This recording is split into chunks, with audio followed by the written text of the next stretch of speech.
ഇത് മാസ് മോട്ടോഴ്സിൽ നിന്നാണ്. Honda Activa 3G വണ്ടി കംപ്ലൈൻ്റ് ആയിട്ട് വന്നേക്കണമെന്ന് പറഞ്ഞാൽ ഒന്ന് നമുക്ക് വണ്ടി ആക്സിലേറ്റർ റേസ് ആയിട്ട് നിൽക്കുക. വണ്ടി ആക്സിലേറ്റർ കൊടുത്ത് കഴിയുമ്പോഴത്തേക്കും ഓവർ റേസിങ് കാണിക്കുക. പിന്നെ ക്ലച്ചിൻ്റെ ഭാഗത്തു നിന്ന് ഒരു വൈബ്രേഷൻ. വണ്ടി ആക്സിലേറ്റർ കൊടുത്ത് ഫസ്റ്റ് നമ്മൾ ആ മൂവ് ആവുന്ന സമയത്ത് ഒരു കുടച്ചിലാണ് വണ്ടി. പിന്നെ ഈ പറയുന്ന ബ്രേക്കിൻ്റെ ലിവർ കംപ്ലൈൻ്റ്, ഒരു ബ്രേക്ക് സ്വിച്ച് കംപ്ലൈൻ്റ് ഉണ്ട്. ലെഫ്റ്റ് സൈഡിൽ ബ്രേക്ക് പിടിച്ച് കഴിയുമ്പോൾ വണ്ടി സ്റ്റാർട്ട് ആവാത്തൊരു കണ്ടീഷൻ ഉണ്ട്. അത് ബ്രേക്ക് സ്വിച്ചിൻ്റെയാണ്. ഇപ്പോൾ നമ്മൾ ആ ക്ലച്ചിൻ്റെ വൈബ്രേഷനുമായി ബന്ധപ്പെട്ട് നമ്മൾ ക്ലച്ചിൻ്റെ ഭാഗം അഴിച്ചുണ്ട് ചെക്ക് ചെയ്യാനായിട്ട്. അഴിച്ച് ചെക്ക് ചെയ്യുമ്പോൾ ഈ ബ്രേക്ക് ക്ലച്ച് വെയിറ്റ് സെറ്റാണ് ഇത്. വെയിറ്റ് സെറ്റിൻ്റെ ഈ ബ്രേക്ക് ലൈനറുമ്പോൾ വന്ന പോലത്തെ ഒരു ഫൈബറിൻ്റെ ഒരു പീസ് ഇതുമ്പോൾ വരും. അത് നിലവിൽ പൊളിഞ്ഞു പോയേക്കാണ് ആസ്പെറ്റോസിൻ്റെ. അത് ക്ലച്ച് ഷൂ എന്ന് പറയുന്നത്, വെയിറ്റ് സെറ്റ് യൂണിറ്റ് എന്നും പറയും. ഇത് ഫുള്ള് പൊളിഞ്ഞു പോയിട്ട് ഇവിടെ നോക്കുമ്പോൾ ഇത് മെറ്റൽ പാർട്സാണ്, അത് അലുമിനിയം പീസാണ്. അത് പോയിട്ട് ആ ക്ലച്ച് ഔട്ടറിൽ മൊത്തം ഒരഞ്ഞേക്കണാണ് ഈ കാണുന്നത് കേട്ടോ. അപ്പോൾ അതും പ്രകാരം വന്നേക്കണത് ഈ ക്ലച്ച് ഔട്ടറും കംപ്ലൈൻറ്റ് വന്നേക്കാം. ക്ലച്ച് ഔട്ടറിനുള്ളിൽ ഫുള്ള് സ്ക്രാച്ച് ആയി പോയി നിലവിൽ. അപ്പോൾ നമുക്കിപ്പോൾ ഈ രണ്ട് ഐറ്റം, അതായത് ക്ലച്ച് ഔട്ടറും ഈ ക്ലച്ച് ഷൂ സെറ്റും കൂടി മാറ്റിയാലാണ് ആ ക്ലച്ചിൻ്റെ കംപ്ലൈൻറ്റ് റെഡി ആവുള്ളൂ. പിന്നെ ബാക്ക് ബ്രേക്ക് നമ്മൾ നോക്കുന്ന സമയത്ത് മാക്സിമം അഡ്ജസ്റ്റിങ്ങിലാണ് നിൽക്കണം കേട്ടോ. അത് അഴിച്ചാൽ ലൈനർ മാറ്റിയിട്ടാണ് ബ്രേക്കിൻ്റെ കേസ് ക്ലിയർ ആവുള്ളൂ. ക്ലച്ചിനകത്ത് വേറെ നോക്കുമ്പോൾ നമുക്ക് അതിൻ്റെ വേരിയേറ്റർ ബോഡി റോളറൊക്കെ തേമാനമുണ്ട്. പക്ഷെ എന്നാലും വലിയ കാര്യമായിട്ടുള്ളൊരു പ്രോബ്ലത്തിലേക്കൊന്നും എത്തിയിട്ടില്ല. ബെൻഡെക്സ് യൂണിറ്റും നമ്മൾ വർക്ക് ചെയ്യിക്കുമ്പോൾ ഓൾറെഡി നിലവിൽ പ്രോബ്ലം ഒന്നും കാണുന്നില്ല. പിന്നെ ബെൽറ്റിൻ്റെ കണ്ടീഷൻ നമ്മൾ നോക്കുന്നുണ്ട്. ഹോണ്ടയുടെ ഒറിജിനൽ ബെൽറ്റ് തന്നെയാണ് നമ്മൾ യൂസ് ചെയ്താണ് കിടക്കുന്നത്. അതിൻ്റെ സെൻട്രൽ പോർഷനൊക്കെ നോക്കുമ്പോൾ നമുക്ക് വേറെ അങ്ങനെ ചെറിയൊരു ക്രാക്ക് ഉണ്ട്. പക്ഷെ എന്നാൽ പോലും മാറ്റേണ്ട ഒരു സിറ്റുവേഷനിലേക്കൊന്നും എത്തിയിട്ടില്ല. അപ്പോൾ നമുക്ക് ക്ലച്ചിനകത്ത് ചെയ്യേണ്ടി വരുന്നത് ആ ക്ലച്ച് വെയിറ്റ് സെറ്റ് യൂണിറ്റ് മാറ്റാം, അതേപോലെ തന്നെ ക്ലച്ച് ഔട്ടർ മാറ്റാം. ആ വീലുകളൊക്കെ ഫുള്ള് നമ്മളത് ഗ്രീസ് ചെയ്ത് ഈ റോളർ സെറ്റ് മാറ്റിയിട്ട് ഗ്രീസ് ചെയ്ത് കയറ്റിയാൽ മതി. അപ്പോൾ നിലവിൽ ബാക്കിലത്തെ ഭാഗം ഓക്കെ ആയിക്കോളും, വേറെ പ്രശ്നമില്ല. പിന്നെ ആക്സിലേറ്ററിൻ്റെ കംപ്ലയിൻറ്റ് എന്ന് പറഞ്ഞാൽ കേബിൾ ഔട്ടർ വലിഞ്ഞാണ്. അപ്പോൾ നമുക്കത് ആക്സിലേറ്റർ കേബിൾ മാറ്റാണ്ട് മാറുമ്പോൾ അത് മാറ്റിയിടണം.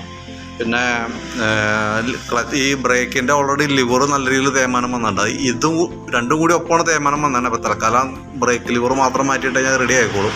പിന്നെ ബ്രേക്ക് സ്വിച്ചിൻ്റെ കംപ്ലയിൻറ്റ് കൊണ്ടാണ് ലെഫ്റ്റ് സൈഡിൽ ബ്രേക്ക് പിടിക്കുന്ന സമയത്ത് വണ്ടി സ്റ്റാർട്ടാവാനായിട്ട് ബുദ്ധിമുട്ട് കാണിക്കണേ.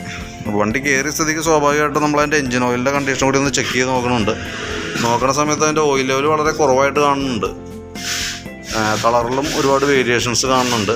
അത്യാവശ്യം ഒരു നല്ല രീതിയിൽ തന്നെ കറുത്തിട്ടുണ്ട്. ശരിക്കും നമുക്ക് എഞ്ചിൻ ഓയിൽ മാറാമെന്ന് പറഞ്ഞാൽ 3000 കിലോമീറ്ററാണ് ശരിക്കും അതിൻ്റെ റീപ്ലേസ് ഓയിൽ മാറ്റേണ്ട ഒരു കിലോമീറ്റർ പരിധി എന്ന് പറയുന്നത്. അപ്പോൾ ഏകദേശം അത്ര ആയിട്ടുണ്ടെന്നുണ്ടെങ്കിൽ നമ്മളെ കളർ ചേഞ്ച് കാര്യങ്ങളൊന്നും നോക്കിക്കരുത്. കാരണം എന്താ വെച്ചാൽ 3000 കിലോമീറ്റർ ഓടിയിട്ടുണ്ടോ എഞ്ചിൻ ഓയിൽ മാറ്റിയേക്കണം. കാരണം അതല്ലാന്നുണ്ടെങ്കിൽ നമുക്ക് മേജറായിട്ടുള്ള കംപ്ലയിൻസിലേക്ക് എഞ്ചിൻ്റെ പോർഷൻ ഓൾറെഡി കംപ്ലയിൻറ്റിലേക്ക് പോകും. അപ്പോൾ അതൊന്ന് പ്രത്യേകം ശ്രദ്ധിക്കണമേ. പിന്നെ നമുക്ക് പറഞ്ഞാൽ വേറൊരു കംപ്ലയിൻ്റ് എന്ന് പറഞ്ഞാൽ പെട്രോൾ മീറ്റർ പ്രോപ്പറായിട്ട് വർക്ക് ചെയ്യില്ല എന്നുള്ളതാണ്. അപ്പോൾ നമ്മളതിൻ്റെ ലൈനൊക്കെ ചെക്ക് ചെയ്യുന്ന സമയത്ത് ഈ മീറ്റർ മെക്കാനിസത്തിൻ്റെയാണ് കംപ്ലയിൻറ്റ്. ഈ യൂണിറ്റ് മാറ്റിയാലാണ് അത് റെഡി ആവുള്ളൂ കേട്ടോ. കാരണം അത് ഡാമേജ് ആയേക്കണതാണ് പെട്രോൾ മീറ്റർ വർക്ക് ചെയ്യാത്തതിൻ്റെ കാരണം. അത് നമുക്ക് അസംബ്ലി ആയിട്ടാണ് വരുള്ളൂ. ഏകദേശം ഒരു 1000-1500 താഴെ നമുക്ക് അതിന് കോസ്റ്റ് വരുന്നുണ്ട്. 1300 സിസ്റ്റത്തിലാണ്. കൃത്യമായിട്ട് നമുക്ക് നോക്കിയാലാണ് അറിയാൻ പറ്റുള്ളൂ. ഏകദേശം ആ റേഞ്ച് വരുന്നുണ്ട്. അപ്പോൾ അത് മാറ്റിയിട്ടാലാണ് പെട്രോൾ മീറ്ററിൻ്റെ കേസ് ക്ലിയർ ആവുള്ളൂ. അപ്പോൾ ബാക്കിയത്തെ പെട്രോൾ മീറ്ററിൻ്റെ കേസ് തൽക്കാലം നമ്മൾ പെൻഡിങ്ങിൽ എടുത്തിട്ട് അത്യാവശ്യമായിട്ട് ചെയ്യേണ്ട വർക്കുകളുടെ ഒരു എസ്റ്റിമേറ്റ് ഞാൻ നോക്കിയിട്ട് പറയാം. ക്ലച്ച് വെയിറ്റിൻ്റെയും അതേപോലെ ക്ലച്ച് ഔട്ടർ, ബാക്കിലെ ബ്രേക്ക് ലൈനർ, അതേപോലെ ആക്സിലേറ്ററിൻ്റെ കേബിള്, ഫ്രണ്ട് ആ ബ്രേക്കിൻ്റെ ലിവറും ബ്രേക്ക് സ്വിച്ചുകൾ, എഞ്ചിൻ ഓയിലിൻ്റെ കേസും ഈ പറഞ്ഞതിൽ എസ്റ്റിമേറ്റിനകത്ത് പെടുത്തിയേക്കാം. അപ്പോൾ നോക്കിയിട്ടൊന്ന് പറഞ്ഞാൽ മതി. എഞ്ചിൻ ഓയിലിൻ്റെ കേസ് പറഞ്ഞിട്ടില്ല. പക്ഷേ എങ്കിൽ കൂടി നമ്മൾ വണ്ടി കയറ്റിയ സ്ഥിതിക്ക് സ്വാഭാവികമായിട്ടൊന്ന് ചെക്ക് ചെയ്ത് നോക്കുമ്പോഴാണ് ലെവല് വ്യത്യാസം കാണുന്നത്. അപ്പോൾ മാറ്റിയിട്ടുണ്ടോ എന്ന് നോക്കാം. നിലവിൽ കിലോമീറ്റർ ആയിട്ടുണ്ടെങ്കിൽ മാറ്റാം. അതല്ലെങ്കിൽ നമുക്ക് ആ ഓയിൽ കുറവുള്ളത് തന്നെയും ഒഴിച്ചിട്ട് വേണം വണ്ടി ഓടിക്കാനായിട്ട്. അപ്പോൾ ഇത്രയും കേസ് ഉണ്ട് മെയിനായിട്ട്. അപ്പോൾ ഞാൻ അതിൻ്റെ ഒരു എസ്റ്റിമേറ്റ് റെഡി ആക്കിയിട്ട് എൻ്റെ വാട്സാപ്പിലേക്ക് തരാം. നോക്കിയിട്ടൊന്ന് റിപ്ലൈ ഇടണം കേട്ടോ. അതേപോലെ തന്നെ ആ മീറ്ററിൻ്റെ കേസ് അതും കൂടി ചെയ്യണമെന്നുണ്ടെങ്കിൽ അതുകൂടി നോക്കിയിട്ടൊന്ന് പറയണം. അത് വേണമെങ്കിൽ നമുക്ക് അതും കൂടി അറേഞ്ച് ചെയ്തിട്ട് ഒരുമിച്ച് വർക്ക് വേണമെങ്കിൽ ക്ലോസ് ചെയ്യാം. നോക്കിയിട്ട് പറഞ്ഞാൽ മതി. ഞാനിപ്പോൾ എസ്റ്റിമേറ്റിൽ പെടുത്തുന്നില്ല. അത് വേണമെന്നുണ്ടെങ്കിൽ പറയുകയാണെങ്കിൽ നമുക്ക് അതനുസരിച്ചിട്ടുള്ള എസ്റ്റിമേറ്റ് അഡീഷണൽ വേറെ തരാം.